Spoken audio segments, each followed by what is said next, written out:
This is Comic Run, the podcast where we go on lunch to get comic books and talk about nerd stuff in the car. I'm Justin. I'm Matt. I'm Kent. I'm Ron, and I wear my seatbelt. Ron, wear your seatbelt. Good job. You get a gold star. We're in full compliance today. Safety first. This is the first time we've been together in a while. This is good. It's like family. Though I did post the one with Ron talking about Kiss and the Wonder Twins on YouTube last week. So excellent. So what do we have for this week? Topics? Disney World. Disney World. What about Disney World? You said Disneyland. Yeah, Shanghai Disney. Oh, okay. Expanding. They're gonna double the park size, and apparently, the Magic Kingdom in Florida only gets like 20 million or something like that a year, and that was like first year Shanghai, or not Shanghai, but Hong Kong Disney. It's like 25 million people. There are a lot of Chinese and people from that area of the world that love Mickey Mouse, which is weird because I thought they didn't care for it. Like after making 8 billion mini Mickey Mouse ears and shipping them over to America, I thought they would have been like tired, kind of burned out on it. Yeah, you can't enjoy your work, whenever you're making. I think you're assuming that the exposure of everyone over there to Disney is much higher than it actually is. Yeah, I don't know. It probably comes out of a couple mega factories. I don't know. Well, Justin, you are kind of a Disney aficionado, are you? We have gone a few times. We're kind of pros at the Disney vacation at this point, but we've always gone to Disney World in Florida.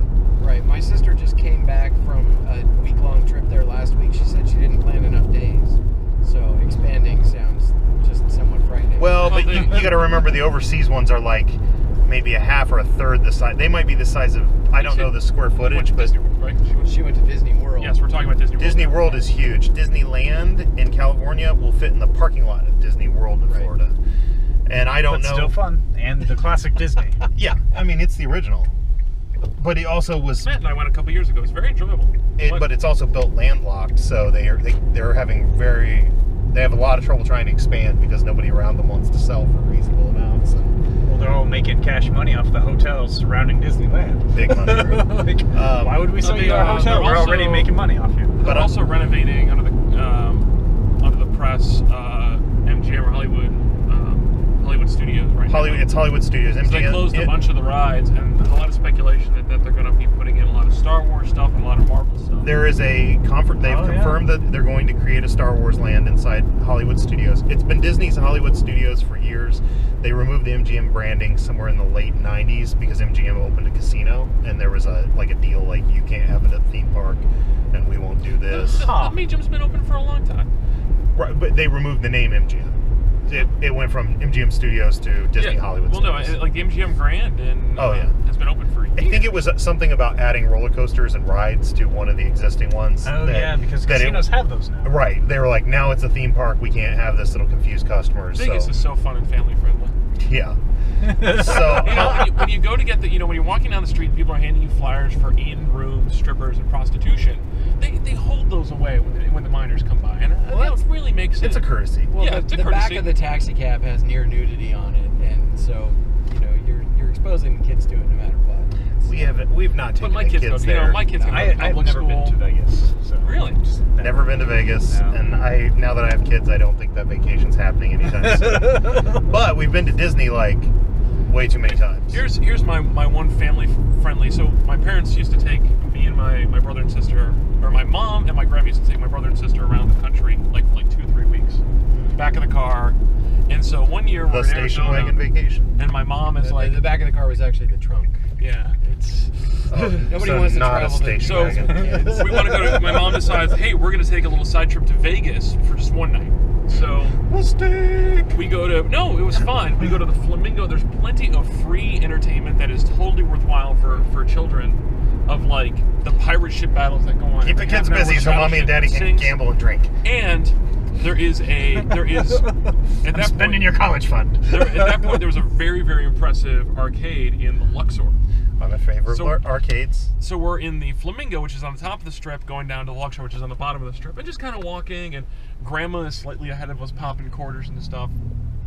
And so we are there's nothing for us children to do, and we cannot stop walking in a casino, otherwise the person comes over and goes, the children can't. They can walk through, but they cannot be watching. Right. So we If you are. see gambling happen, it'll corrupt your little souls. Is So- that's a rule? That is Yes. a rule. Yep. So we are 50 feet there. We were actually 20 feet away from the stairs to go up into the arcade, and my grandma hit a $1,000 jackpot, which they will pay you in quarters, so that you keep gambling. So my grandma, the machine runs out of quarters, and we're like, what do we do? And they're like, the guy comes up, you can't stop. So my mom just gets a bucket, fills the whole thing with quarters, and goes, can't take your brother upstairs. And I'm like, okay. Actually, we'll go upstairs. Best arcade trip ever. And so my grandma then comes up with these like 3 giant tubs of quarters. Wow. And she's like, I'm gonna go find an ATM machine and deposit these. Here's some more quarters, kids. Just keep Wait, playing. It's fine. How do you put quarters in the ATM? Well, that you have to walk over and you have to put it in the machine to get cash, and then take that to an ATM. They make it very difficult for you to keep your money. Yeah, they don't want you to cash out. So that explains a lot, actually, Ken, about your obsession with 1980s video games. I'm just trying to get there, man. He had a good experience. Speaking of 1980s video games, new Adam Sandler movie. Oh, Oh picture. God, that looks terrible. God. It looks Good, I'm so glad I'm bad. not the only one who You know, that thinks seems like it would be a very fun book to read. What did you guys see Oh. the short? It was from 2010. It was just a little. Somebody put it out for I don't know if it was somebody's portfolio piece or whatever, and it ended up on YouTube and people loved it. But it was just this weird like pixels falling from the sky and turning buildings into Tetris blocks, and it was really cool, kind of just animated fun short. But it didn't really have a plot other than weird pixel stuff is happening to a whole city. The space invaders are coming in and shooting at the buildings, and the buildings are turning into Tetris blocks and falling apart. And then they've made it into an Adam Sandler movie where Pac-Man bites a guy's hand off. He bites the creator of Pac-Man's hand off. Yeah, And then they're gonna use cars as the ghosts to fight him. And at one point they're shooting at Donkey Kong with machine guns, like pixel shooting machine guns. I'm like, what? At least do the Futurama thing. And it's like, we built a tank that only has one tread that goes sideways back and forth at the bottom of the street.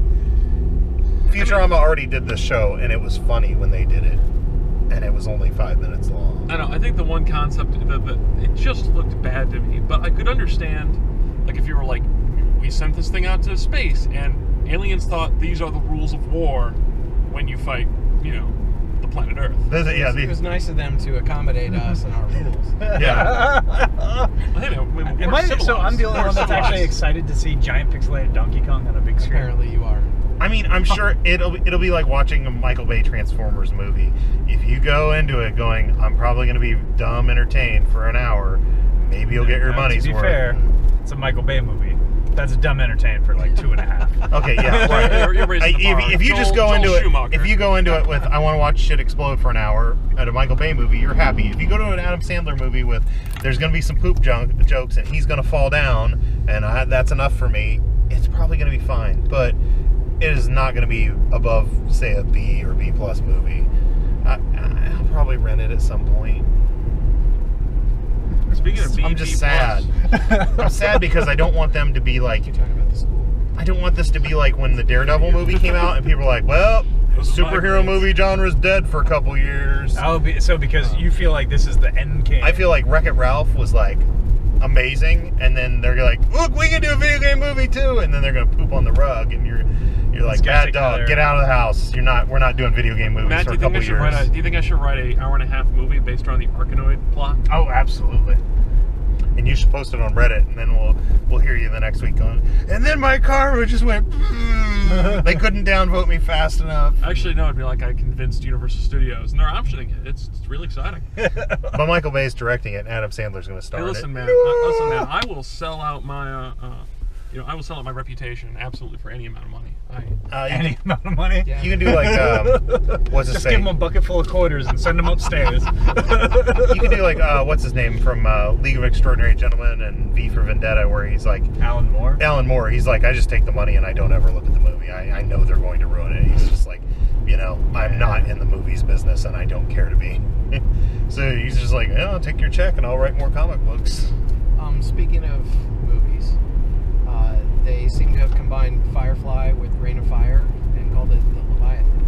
Yes. Have you seen this trailer? No. I don't know know if this is even actually being actively made into a movie or if it's just somebody fishing for money to make a movie, but I want to see more of it. It sure looked cool. I mean, What is it? I have to say the Leviathan. It's What's the pitch? it's faster than light speed travel, but you can only do it with this stuff from dragon eggs. It's the biggest living So, creature hunt they found dragons. in the universe. Interstellar travel's possible. They've colonized worlds, but the stuff that makes hyperspace or FTL travel possible is that they get it from these monsters, and they mainly use forced labor. Or what are they? Is it penal labor, or they're either slaves or prisoners, the people who are hunting them. And so they show this drop ship in like a gas. They don't say if they're on a gas giant or what. They're in this super dense fog, and the ship looks very reminiscent of the flying skiff thing from Serenity. Okay. It's very industrial. It looks like realistic feeling. Yeah, it looks like a piece of cargo or of construction equipment, and it's got harpoon launchers and rockets and a bunch of guys in spacesuits, and they drop into these clouds, and you see this huge beastie come up and chomp at some flying bird thing. And it looked great up until the came up out of the bottom. That was as predictable. I hope the you're movie like is not as predictable as the trailer was. In the end. No, I think that was you know you want to see the monster, right? We're not going to do a Godzilla and tease you and just show you his fin. Right. We're gonna. How was the new Godzilla anyway? I didn't see it yet. I heard it was good. The guy from Breaking Bad was in it for a very short period of time. Bryan Cranston. I did see a bit of it. It is much in the vein of the old Godzilla movies, and not To me, too much so. Speaking but I of- was not a Godzilla fan. Speaking of kaiju, Pacific Rim 2 got a release date, Oh, that's cool. and the only thing they've told us is that it's going to tell us more about the origin of the kaiju. Now, Ron, I know you didn't really enjoy Pacific Rim, but I didn't look at it with the right attitude of this is all a joke. it's not a joke. It's a trope. They were producing a movie on purpose to parody things like classic Godzilla and also movies like Top Gun and Iron Eagle. Do you hear me, soldier? Yelling at guys, and they're like, yeah. I thought that was Avatar. Why do you have to yell an inch from his face? Well, Avatar did that too, but Yeah. I mean, did you guys like Pacific Rim? I liked it. I thought it was awesome. I went into it thinking this is going to be really dumb, and then I was like, that was just. The CGI was gorgeous. The fights were awesome. You could tell what was going on in the fights. That Like is true. I got to give my credit big to that. It beef wasn't with a Michael Bay film. Well, The Transformers movies, it's just rolling metal, and you're like, what the hell's happening? Oh, he won. That's what I liked about. I was listening to a commentary on John Wick, and they said that the guys who directed that are the choreographers, the fight choreographers of The Matrix. Mm-hmm. And a big thing for them is that they want to be able to be like, okay, he's got a gun, he's clearly winning this. Oh, he screwed up and dropped the gun, and they really wanted to have not be like, fight. I blame all that on the Bourne Identity movies being so successful, because really I think they were the first ones that used a ton of shaky cam during fight scenes where you don't know who's on top, because they wanted it to seem frantic and like more realistic combat, like, because I mean when you're really in a fight you don't know what's going on. You know, you might be rolling on the ground and oh, he's in my face, and they're trying to portray that with the camera, but you end up going, I don't know what's happening, I don't know what's... Okay, he's running, he got away. And it doesn't work when you apply it to other movies like Transformers. And that, I love that about Pacific Rim. You like watch the robots fight, and it's like, okay, he's winding up, and he is just going to punch the crap out of this thing. You know, you see the turbine on his chest spin up as he comes at it, and then they do slow-mo when there's a lot of action happening. I just thought it was well done for a dumb creature movie. What comics did everybody get this week? I picked up Agents of S.H.I.E.L.D. number 3. Well, I'm sorry, it's just S.H.I.E.L.D. The comic book's just S.H.I.E.L.D. I picked up the third one. Ms. Marvel, Batman Eternal. Captain America. Oh, got that. Oh, it can be your turn. Batman Eternal. Ragnarok from IDW. Oh, what's that about? It is actually probably too much to explain right now, but it's my 4th issue. It is actually the 4th issue, so... You're on top of it. Yes. Good job.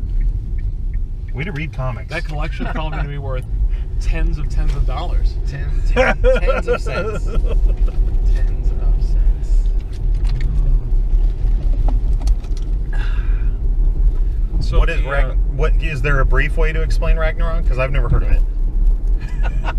No. It's actually quite confusing. Is it about Vikings? Not really. Okay. Is it about the end of the world? Norse gods? No, it's too much to explain. Okay, I'm gonna Wikipedia I'm so that bad at later. this. Yes, Wikipedia. Somebody probably. Do you recommend? Do you recommend? Not yet.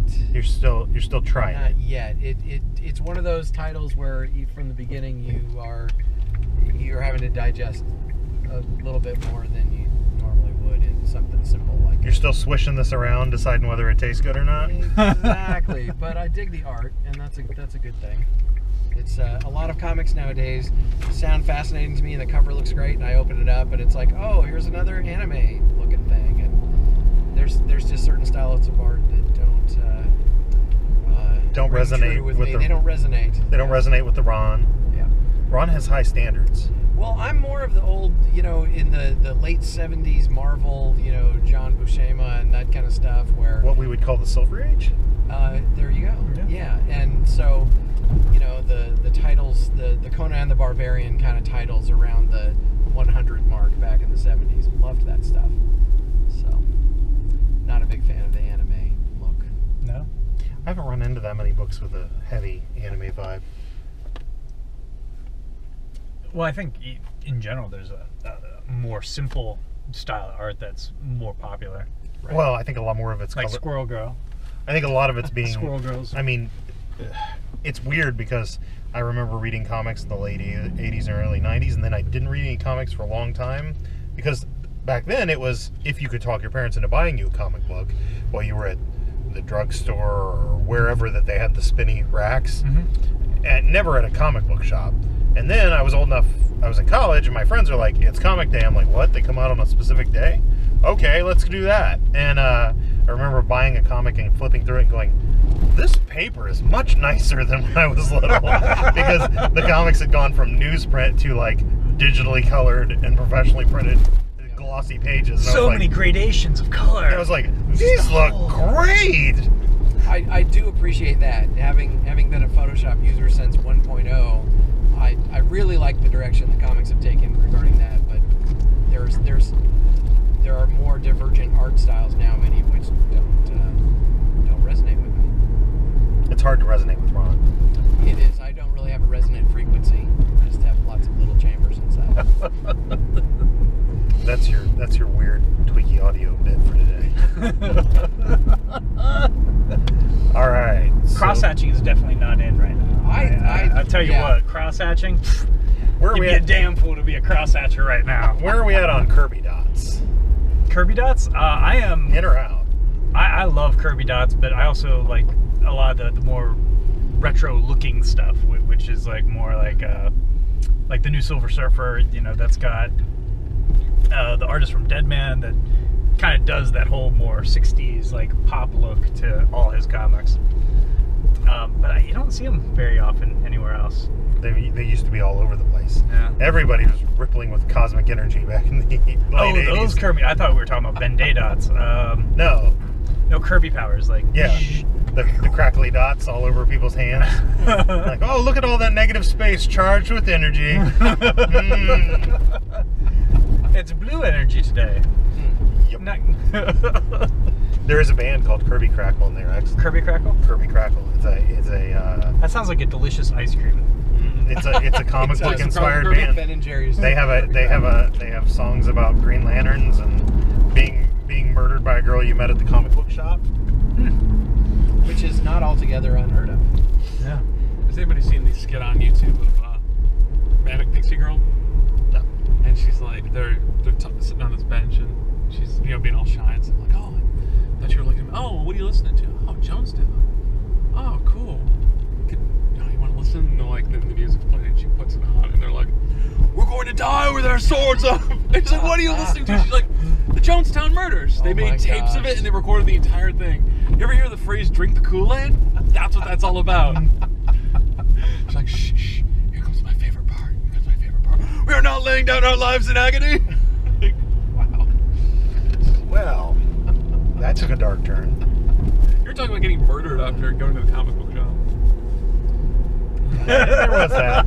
I didn't write the song. I'm just reporting the facts. Is murder really darker or not as dark as mass suicide? Ooh. Most of the Jonestown people were not suicides. Most of them were murdered. A lot of them were shot, and a lot of children were poisoned.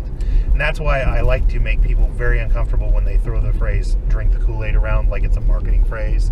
Oh, just don't do like people that use that in a business meeting. I'm like, are we really talking about a child murderer? Oh no, then we probably shouldn't throw that around lightly. It's not really funny. Okay, so I'm in marketing, and I can't stand the term doorbusters because that refers to Black Friday. Everybody's pushed up against the glass doors. Yep. Stampeding People are each getting other. Trampled, and so we're really going to turn that into a hey doorbuster deals. Really don't like This is a great thing. This is People broke down our doors and killed each other for these deals. And They're that good. Gamers get mad about this one, but there became this thing. I think it started. I don't know if it started on Reddit or where, but where people like to brag about being on PC and the fact that they can run things at much PC Master Race. they're much higher settings. So they're like PC Master Race. You know, PC's the best of all the consoles, basically. But you're like, guys, that is a very bad phrase. Like, it's not funny. It's not. You can just go, PC for the win or whatever. I don't have to worry about that because I'm on a PC that's upgradable. You know, you can still be a dick about how great your system is, but you're bringing up some really creepy shit you don't remember. Yeah, not good. Not good. And that is what happens when 12 to 15-year-olds invent new slang and they don't really get the implications of what they're saying. Well, there's an interesting thing where they were trying to mark potential nuclear waste sites, and they were like, all right, we need a symbol, guys, that's going to last 1,000 years. And then you think about, like, how ridiculous that is. Like, how can you... Like, some glyph. Is English going to be around? Much less. We need a glyph that tells everybody, don't open this. And they're like, Skull and Crossbones is like, yeah, that was great until... I mean, everybody got all piratey. The pirates picked it up. Oh, pirates are behind this fence. Yay, pirates! Oh, I'm glowing. Really awful. And then, you know, as time goes on, you think about like I've got a tie that has a bunch of Skull and Crossbones on it. Or even like 1,000 years from now, dead people must be buried here. Oh, that makes more sense. That'd be a good place to dig them up for our new archaeology. You know, it's just... Oh, we're glowing. So just a really There's a TED Talk about how the name president, like the term president, was such a meaningless title. Like back in the day, essentially it was to preside over a group of people. Yeah, it just meant the guy who's running the assembly. Yeah. And so they were like, and the reason that they gave it is so that the president wouldn't get any ideas about, or any future president wouldn't get any ideas about being like, you know what? The king. Like, I'm just gonna keep this going. We're in the middle of a war. Yeah, we're not doing term limits. Yeah, we're in the middle of a war. We don't need to vote right now. Like, we need to win this war. Voting right now, not important. Then it's like 10 years later. Oh yeah, we're good. We're good. The president decided to put his son on the throne. Uh-oh. Well, they were actually thinking about the term king, like it was going to be King George Washington, because they thought that a king could have term limits. Like that was like, well, we could have an elected king. I don't like that. And now, of course, president is quite the title. But originally, Thanks to America. It was quite clear he was just presiding over things for a time. Yep. Wow, this isn't very nerdy that we're talking. No, this is really good. I like this. I think this is perfectly legitimate. Okay, we will allow it. We will allow it. Democracy has spoken. Nice. It's my camera. I will allow it. So there's so Galloping Ghost, Justin, if you go on YouTube, put up a 20-minute video of a walkthrough of their arcade, which they just expanded. It's amazing. I want to go there sometime. Take a weekend. Where is it? It's in Chicago? It's a 3-hour ride. We can be there right when they open, and we can play for 6 hours for $15. Then we can go visit my old is it comic book shop. located in Chicago? Brookfield. We don't even have to go downtown. Oh shoot! I'm going downtown. My wife's running in a half marathon. Wow. So you're like, oh, good job, honey. I'm playing more video games. We find just be like, I was about 3/4 away in the race. You were probably too much in the zone to see me, but we waved. We had a sign. You didn't see the sign? I threw it away. It was kind of heavy to kind of walk around, and I was afraid of getting robbed, so I just kind of threw it away.